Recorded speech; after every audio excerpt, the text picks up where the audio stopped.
Hey guys, I know you can barely see her, but Cody's right there. Tommy, place. What are you doing? Lay down, bud. Anytime I get talking, he's like, what? What are we doing? This is Cody's first night out in place, surrounded by all the dogs. Dakota, Dusty, Happy, Honey, Cosmo, the puppies that are not eating their food. No, they're not eating their food. They're too concerned about all these dogs wanting to say hi. This is Cosmo's first time out, not tethered, he's off of muzzle, and there's no protective gate. So don't worry, we trust him. He's met all the dogs. He's done fine. And then they all have to stay in place. If they don't, it'll make it Dakota down. You already ate. What are you looking at the food bowls for? If we don't do that, it'll just make it way too hard. Right there. It'll make it way too hard for her to be able to cope with this and be able to lay here for a few hours, her first night. So she hasn't been prepped to be able to have the dogs move around yet. So there's a reason I'm doing this video. It has nothing to do with showing all these well-behaved puppies. It has to do with a trap that I think a lot of people fall into with their dogs and their puppies. And I was able to recognize it pretty quickly just because I've seen it in one of my own dogs. And then I've seen it lots of other times too, especially with younger dogs, with puppies especially. You have a nervous dog that's nervous around people or around dogs. They can give you, or puppies, like I said, especially see this in puppies. Stay. They can definitely exhibit these signs of being friendly and of wanting to warm up and wanting to say hi, when what they really are is nervous and they don't want to get close to what's in front of them, or they don't want them to get close to them. So we're seeing this in Honey. And I was so happy. We had the go home session, the second one with the owners tonight. And Cody is trying to charm Tommy into playing. Tommy, place. Cody, place. Cody doesn't know how to reset himself yet, so he just laid down. So I'm going to go reset him. I'll be right back. So when and Honey's owners were able to see this tonight, which was really nice, because it's good to be able to really put them right in the middle of a situation so they can see the signs. When Honey greets a dog, I'm saying her name. When she greets a dog, she gets very twitchy, jittery, looks very excited. She'll sniff a dog. She's happy to sniff a dog. Sometimes she will move away, but if it's a dog bigger than her, but most of the time she gets wiggly, excited, looks like a puppy, right? If that dog, even a small dog, even little dogs, even the little puppies we have here, if they all sniff her behind and there's nothing in her face to sniff, like if she's not sniffing them like face to face, like sometimes they'll do a circle, like a butt to face. If that's not happening and it's all on her rear end, boy, she will like leap and turn and be all dramatic and trying to move away from the dog. And then she will purposely start to do zoomies. And she is playing. It's not that she's not playing, but she's nervous. She doesn't like dogs behind her without her sniffing them, or there being some kind of like, she can't just have her head out alone in the world and have some dog behind her sniffing her. Really, really makes her nervous. Like not a little, a lot. And so she'll go into, especially with big dogs, gosh, she has this habit of going into zoomy mode. She'll jump and play and move her butt to avoid it being in the line of fire. And then she'll run around like a maniac.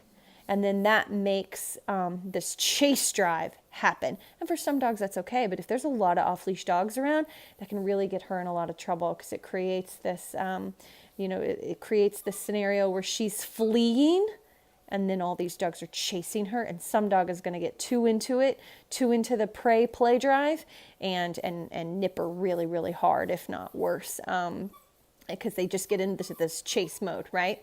So don't mind the puppies. They're whining a little bit at the dogs, but they're being good. Even Cosmo's first time out with the puppies, and I made sure he was okay, but he's not even like weirded out by them, which is good. Anyway, this was really, I'd seen her do it a few times, and I'd seen her do it in the yard, but she had plenty of room, and we had control of the other dog. So it really wasn't until this last week where we could trust her, and we knew her, and she knew us, and she knew the e-collar, where we could put her into situations with other dogs that we didn't know to kind of see how she was. Not that we do that on purpose, but then again, we kind of do. Depends on the dog. It depends on what level they're at, because we do try to give the owners as much information as possible on how we feel that their dog is, just mentally and genetically, and where they're at with the training. And it became really obvious. Small dogs, she warms up to faster. Happy, no. Place. Happy's like, I hardly ever have to stay in place. Lay down. No tempting Cody. Happy's my old lady, the old one. Anyway, I was able to see her with small dogs, medium-sized dogs, big dogs. And it was obviously the most noticeable with the big dogs, but she does it with little dogs too. Even the two cute little, terrier puppies we have that you wouldn't think would hurt a fly. She warmed up to them very quickly to where she didn't mind them sniffing her behind, but not at first. And that goes for every dog she meets. And so it's just not one of those cases where she greets 20 dogs, learns to like them, and then she's like, I'm okay with dogs now. It's just not like that with her. It's too ingrained in her brain to not really trust animals behind her. Who knows why? Not sure what the reasoning behind that is. Could be something genetic, could be not enough socialization, even though she was with another dog in the home. And who knows? Who knows? We're not going to sit here and try to be analytical about it. The point is that's how she feels, and you need to recognize it. So how that changes how I interact with her a little bit is like tonight, for instance, or I'll just say last night, when one of the big dogs approached her and they were doing circles, they were doing zoomies, and I was kind of letting it play out because I was really trying to get to the bottom of this. So I finally recalled her to me, and I was probably at like a 40, and which is pretty significant for her. And I tap it, and she looks at me while running. And instead of coming straight to me like she knows how to do, she continues to do circles, but does them closer in towards me. So she just still does like 2 circles, and she kind of goes closer and closer to me, and I tap again. No. To try to snap her out of it, to try to get her to stop or slow down at least. And then I repeat, honey, come, lots of motivation. Good girl, come. She will not turn her back on that dog. She will not do it. It was a big, huge husky mix. She was not going to do it. It was not going to happen. Tommy, place. Good. And it just wasn't going to happen. So she continued to do like smaller and smaller circles till she got to me. When she got to me, I had her lay down and I blocked the other dog. So she got to see me do that. So she came to me, laid down, and I blocked the other dog. He was great. He was really good and chill about it. And then I let him play a little bit again, and we did it again, and I saw the same thing, except she was a tiny bit more comfortable, but still the same thing. So it's a very dangerous thing to get into that zoomy pattern. Did not want to turn her back. She didn't like do tons of circles again, but she kind of did this thing where she comes to me sideways, still looking over her shoulder. And she did that tonight with her owner. And that was with a little tiny little terrier that she loved and wanted to play with. But when I recalled her to us, she didn't want to turn her back on that dog. It had nothing to do with excitement. It was a little bit of jittery nervousness. So you guys got to be able to recognize that in your dogs. And I let her get away with it at her age. She's only 6-7 months old. So I want to give her lots of guidance and advocate for her and do tons of muscle memory and use food and do all of these other things to really work up her confidence, as well as hold her accountable, but kind of maybe let that line skirt a little bit, when it comes to the way she comes to me when there's a dog behind her. Lots of motivation, still cueing her off. But my point is, with a 3-4-year-old dog who will not come to me or pulls that kind of stuff, I might go from a 30 to a 60. Like, no, I said come here and hold that dog accountable so I don't have to correct him anymore. Not going to do that with a puppy. Not her. Maybe, I don't know. It's just not going to happen. We do try to take each dog individually, and it's just not going to happen with her. Maybe in 6 months I'll feel differently depending on how much her owners have been able to work with her. All right, so another perfect example of this is my own little dog, Happy. Happy used to do this with people when she was a puppy. She didn't want to be touched by strangers. She didn't want to be leaned over and have that hand reach out to her head. And so she would back away, put her little butt in the air, and a play bow, bark. And then when they would go, "Aw," and they'd reach for her further, she'd run around them. Oh, she wants to play. No, she doesn't. She's trying, in a nice way, she's trying to give space and stay away from you.